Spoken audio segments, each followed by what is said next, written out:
बिहार में इस साल के अंत में विधानसभा चुनाव होने वाला है। राजनीतिक दलों द्वारा इसे लेकर तैयारियां की जा रही है। इस बीच केंद्रीय मंत्री चिराग पासवान ने आगामी बिहार विधानसभा चुनाव लड़ने के एक सवाल पर जवाब दिया है। चिराग पासवान ने कहा, मैं सचमुच चाहता हूं, एक ईमानदार सहयोगी होने के नाते क्या मुझे सिर्फ उन्हीं सीटों पर ध्यान केंद्रित करना चाहिए जिन पर मैं चुनाव लड़ रहा हूं?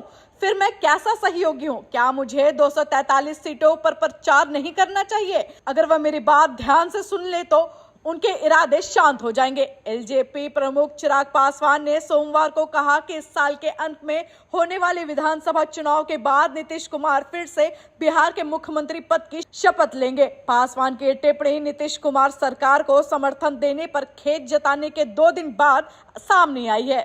जब मैंने 243 कहा था, उसके साथ ही मैंने इस बात को भी कहा था कि हर सीट पे चिराग पासवान बनकर चुनाव लड़ना होगा।